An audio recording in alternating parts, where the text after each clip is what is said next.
शुरू में जब मैंने यहाँ काम करना शुरू किया तो एक घटना हुई यहाँ से कुछ ही दूर सोनभद्र में। इस घटना में 13 आदिवासी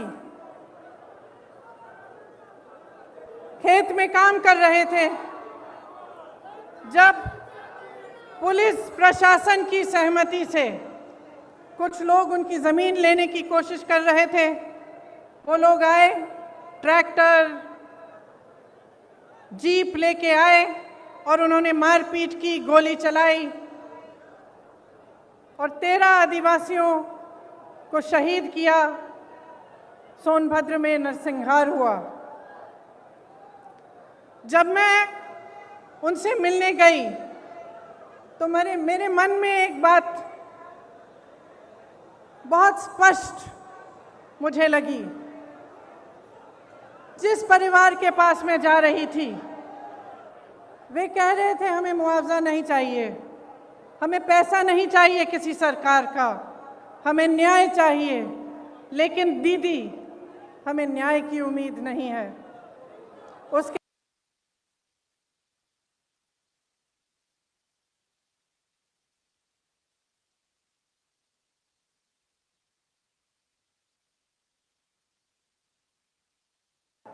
उनके पिताजी ने मुझसे कहा कि उनको घर के बाहर निकालकर उन्हें पीटा गया था, उनके बच्चों को धमकाया गया था, उनकी 9 साल की एक पोती को धमकाया गया था, लेकिन उनको न्याय की कोई उम्मीद नहीं थी। वे सिर्फ न्याय चाहते थे, लेकिन न्याय की उम्मीद नहीं थी उन्हें। उन मामलों में भी भाजपा के एक पूर्व विधायक, भाजपा के एक प्रधान के बेटे, भाजपा के एक कार्यकर्ता, तीनों मामलों में वे इन्वॉल्व थे। उसके बाद कोरोना हुआ। कोरोना के समय जहां जहां से रिपोर्ट आई, वहां से वही रिपोर्ट आई कि जनता त्रस्त है, परेशान है और सरकार मदद के बजाय आक्रामक हो गई है। जो भी सुविधाएं थी, अगर कोई कहता था कि मेरे पास सुविधा नहीं है, मेरे पास ऑक्सीजन नहीं है, कोई अस्पताल ने कह दिया कि ऑक्सीजन खत्म हो रहा है, तो सरकार उन पर आक्रमण कर रही थी। उनको न्याय की उम्मीद नहीं थी, उनको ये उम्मीद नहीं थी कि ये सरकार संकट के समय उनकी मदद करेगी। उसके बाद हाथरस का हादसा हुआ, जिसमें आप सब ने देखा कि सरकार ने अपराधियों पर आक्रमण नहीं किया, सरकार ने अपराधियों को नहीं रोका, सरकार ने परिवार के सदस्यों को अपनी बेटी को की चिता जलाने से रोका। उनको ले भी नहीं गए साथ, पुलिस प्रशासन ने चिता जला दी। उस परिवार ने भी मुझे कहा कि दीदी, हमको न्याय चाहिए, लेकिन न्याय की हम उम्मीद नहीं रख सकते। आज लखीमपुर खेरी में जो हुआ, पिछले हफ्ते से हम देख रहे हैं। इस देश के गृह राज्य मंत्री के बेटे ने अपनी गाड़ी के नीचे, अपनी जीप के नीचे 6 किसानों को निर्ममता से कुचल दिया और सब परिवार, 6 के 6 परिवार ये कहते हैं कि हमें पैसे नहीं चाहिए, हमें मुआवजा नहीं चाहिए, हमें न्याय चाहिए। लेकिन हमें न्याय दिलवाने वाला इस सरकार में हमें नहीं दिख रहा है। आपने देखा कि सरकार पूरी तरह से उस मंत्री और उस मंत्री के बेटे के बचत में लगी रही। पुलिस और प्रशासन विपक्ष के नेताओं को रोकने में लगी थी। जब मैंने रात में वहां जाने की कोशिश की, तब हर सड़क पे पुलिस थी, मुझे रोकने की कोशिश की। तमाम पुलिस के घेरे थे, नाकाबंदियां थी। जो परिवार है, पीड़ित परिवार है, उनके घरों में उन्हें नजरबंद किया गया, लेकिन अपराधी को पकड़ने के लिए एक भी पुलिस वाला नहीं निकला। अपराधी के घर में उन्होंने निमंत्रण भेजा कि आप आकर हमसे बात करिए। आपने किसी भी देश में, दुनिया के किसी भी देश में या इस देश के इतिहास में आपने कभी ऐसा देखा है कि एक आदमी 6 किसानों को कुचल दे, 6 लोगों की हत्या कर दे और उसको पुलिस निमंत्रण दे रही है कि आइए हमसे बात करिए? आपने कहीं ये देखा है? बताइए। कभी भी इस देश और इस दुनिया के इतिहास में ऐसा नहीं हुआ होगा। यहाँ के मुख्यमंत्री मंच पे बैठे हुए उस मंत्री का बचाव कर रहे हैं जिसके बेटे ने ऐसा काम किया है। जो प्रधानमंत्री लखनऊ आ सकते थे प्रदर्शन को देखने के लिए, उत्तर प्रदेश के प्रदर्शन को देखने के लिए, आजादी के प्रदर्शन को देखने के लिए, वो 2 घंटे की दूरी पर लखीमपुर खेरी नहीं जा सकते थे उन किसानों के हाथ पकड़ने के लिए, उनके आंसू पोंछने के लिए। ये आजादी किसने दी? जिस आजादी का महोत्सव मना रहे हैं, अमृत उत्सव मना रहे हैं, ये आजादी हमें किसने दी है? ये आजादी हमें किसानों ने दी है, किसान के बेटे ने दी है। इस देश को किसान ने सींचा है। किसान का बेटा हमारी सीमाओं पर खड़ा है आज भी। ये किसान के बेटे हैं जो हमारी सुरक्षा कर रहे हैं, हमारी सीमाओं पे इस देश की आजादी को निर्भर रख रहे हैं। ये देश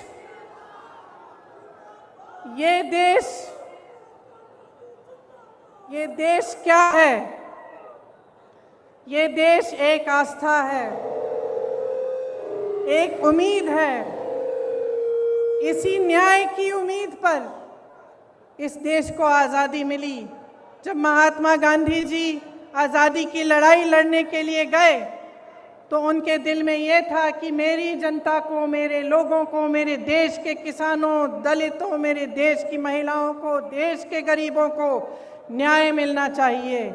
न्याय पर हमारा संविधान आधारित है, लेकिन इस देश में न्याय की उम्मीद सब छोड़ चुके हैं। तो मैं आपसे कहना चाहती हूं कि जब लखीमपुर खेरी में मैं शहीद नक्षत्र सिंह जी के घर गई, उन्होंने मुझे बताया कि उनका बेटा सीमा सुरक्षा बल में दाखिल हुआ है। जब मैं अगले परिवार से मिलने गई तो मुझे बताया गया कि उनके तमाम भाई बहन सेना में देश की सुरक्षा करते हैं। जब मैं रमन कश्यप पत्रकार के घर गई, मुझे बताया गया कि उनको काम करते करते मारा गया, उनको जीप के नीचे कुचला गया क्योंकि वो वीडियो ले रहे थे, सच्चाई दिखाना चाह रहे थे। सारे परिवारों ने यही कहा कि हमें न्याय मिलने की उम्मीद नहीं है। तो अगर हमारे देश में कोई कुचला जाता है, किसी के प्रति हिंसा होती है, किसी पर अत्याचार होता है और उसको न्याय मिलने की उम्मीद नहीं होती, तो किसके पास जाएगा? अगर सरकार, मुख्यमंत्री, प्रधानमंत्री, गृह राज्य मंत्री, विधायक सभी मिले हुए हैं, सभी अपनी पीठ मोड़ देते हैं उनकी तरफ, तो किसके पास जाए जनता और क्या करे? आप जानते हैं कि किसान ने 9-10 महीनों से एक आंदोलन जारी रखा है। 300 दिन से अधिक ये आंदोलन चला है। इसमें 600 से अधिक किसान शहीद हुए हैं। क्यों कर रहे हैं ये आंदोलन? ये आंदोलन इसलिए कर रहे हैं क्योंकि ये जानते हैं कि ये सरकार के जो 3 कानून हैं, उनके ज़रिए उनकी आमदनी, उनके खेत, उनके फसल सब इस सरकार के खरबपति मित्रों के पास जाने वाली है, उनके कब्जे में होने वाली है। मोदी जी के अरबपति मित्रों ने पिछले साल हिमाचल से सेब 88 रुपए किलो में खरीदा था। इस साल वही सेब 72 रुपए किलो में खरीद रहे हैं और सबकी मजबूरी हो गई है कि वो सेब का दाम घटाएं। किसान की लागत बढ़ गई है, क्योंकि फसल की कीमत तय करने का फैसला आप खरबपति कर रहे हैं। इसीलिए मनचाहे ढंग से कीमत घटा दी गई। ये स्थिति पूरे देश में होगी। जब इनके कानून लागू होंगे तो आपकी खेती, आपके फसल सब आपसे छीना जाएगा। मोदी जी ने जो आंदोलन कर रहे थे उन किसानों के बारे में क्या कहा? उन्हें आंदोलनजीवी कहा, आतंकी कहा, योगी जी ने उपद्रवी कहा, धमकाने की कोशिश की। इसी गृह राज्य मंत्री ने धमकाकर कहा कि मैं 2 मिनट में तुम्हें सबक सिखा दूंगा। आंदोलन करने की कोशिश की तो 2 मिनट में सबक सिखा दूंगा। दुनिया के कोने कोने तक हमारे प्रधानमंत्री घूम सकते हैं, अमेरिका जा सकते हैं, जापान जा सकते हैं, देश देश में भ्रमण कर सकते हैं, लेकिन अपने किसानों से बात करने के लिए अपने घर से मात्र 10 किलोमीटर दूर दिल्ली के बॉर्डर तक नहीं जा सकते।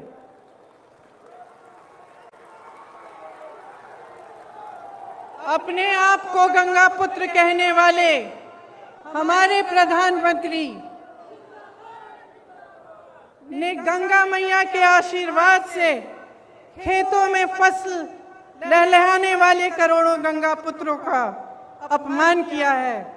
उनकी पूरी आमदनी, उनकी खेती, उनके फसल अपने खरबपति मित्रों को देने की साजिश की है। क्या वो जानते हैं कि आपके प्रदेश में किसान कितनी समस्याओं से जूझ रहा है? क्या वो जानते हैं कि आवारा पशु की कितनी बड़ी समस्या है यहाँ? क्या रात को आपकी सड़कों पे उन्होंने चल के देखा है कि हर किलोमीटर, हर आधे किलोमीटर पे आवारा पशु बैठे हुए हैं? मैंने देखा है, मैंने देखा है।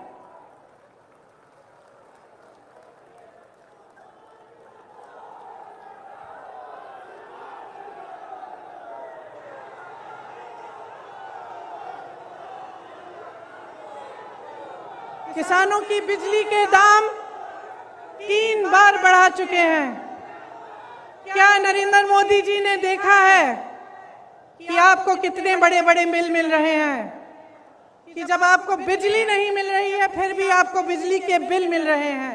क्या प्रधानमंत्री जी ने देखा है, कुछ कहा है इसके बारे में? प्रदेश का हर परिवार त्रस्त है, दुखी है। धान और गेहूं का दाम नहीं मिलता, यूरिया खाद बेहद महंगा हो गया है, जीएसटी, खेती के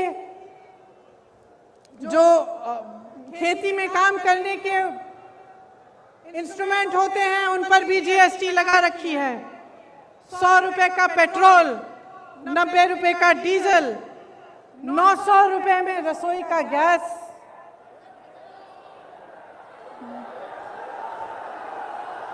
एक 1000 रुपए में रसोई का गैस। 23 करोड़ लोग गरीबी रेखा से नीचे चले गए हैं। कोयला खत्म हो रहा है। बेरोजगारी चरम पे है। जहां जहां जाओ बेरोजगार युवा मिलते हैं।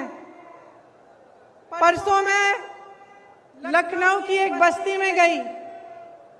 मैं इसलिए गई थी क्योंकि योगी जी ने एक ऐसे शब्द इस्तेमाल किए सफाई कर्मचारियों के प्रति, मेरी बहनों के प्रति, जो रोज सुबह अपने घर में झाड़ू मारती हैं, जो सफाई करते हैं, हमारे देश, हमारी शहरों को साफ रखते हैं, उनके प्रति उन्होंने अब शब्द कहे। तो मैं एक बस्ती में गई वाल्मीकि मंदिर में झाड़ू लगाने के लिए और उन सब से बात करने के लिए, जो इस काम को अपनी आमदनी के लिए, अपने बच्चों को पढ़ाने के लिए करते हैं, उन सब ने मुझे बताया, मैं घर घर गई, एक घर से दूसरे घर गई, हर घर में मुझे बताया, अपने युवा बच्चे मेरे सामने लाए, किसी ने एमए किया था, किसी ने बीए किया था, किसी ने आईटीआई किया था, किसी के पास नौकरी नहीं थी, किसी एक का रोजगार नहीं था, और जो रोजगार कर रहे थे, जो सफाई कर्मचारी थे, उनका वेतन महीनों से नहीं बढ़ाया गया था। दुखी है जनता, त्रस्त है, नाराज भी है, और नाराज होना चाहिए, क्योंकि जिस समय आप इन परेशानियों से गुजर रहे हैं, आप संघर्ष कर रहे हैं, उसी समय प्रधानमंत्री जी के खरबपति मित्र करोड़ों रुपए कमा रहे हैं, 1000 करोड़ रुपए से ज्यादा दिन में कमाते हैं, और आपकी आमदनी एकदम बंद है। कोरोना के समय तमाम छोटे बिजनेस, छोटे व्यापारी, तमाम लोगों को अपने काम बंद करने पड़े, अपनी दुकानें बंद करनी पड़ी, अपने व्यापार बंद करने पड़े। क्या सरकार ने कोई राहत दी? कोई राहत नहीं मिली, सिर्फ आपको प्रताड़ित किया। कभी जीएसटी, कभी नोटबंदी, कभी कुछ और। सब देशों में, इस पूरी दुनिया में, सब देशों में जहां जहां कोरोना की मार पड़ी, सरकार ने राहत दी, लेकिन आपको कोई राहत नहीं मिली। देश के हवाई अड्डों, देश की रेलवे, तमाम पीएसयू इनके खरबपति मित्रों को सौंपी गई हैं। आपको मालूम नहीं होगा शायद, प्रधानमंत्री जी ने पिछले साल अपने लिए 2 हवाई जहाज खरीदे। आप बताइए कितने के हो सकते हैं ये हवाई जहाज? सब मालूम है, सब पता है। एक हवाई जहाज 8000 करोड़ का था। 2 हवाई जहाज खरीदे, कितने के? और इस देश की पूरी एयर इंडिया कितने में बेची? अपने खरबपति मित्रों को कितने में बेची? 18,000 करोड़ में बेची। 2 हवाई जहाज अपने लिए खरीदे 16,000 करोड़ के। इस देश की एयर इंडिया को 18,000 करोड़ के लिए अपने दोस्तों को बेच दी। देखिए, समझ लीजिए,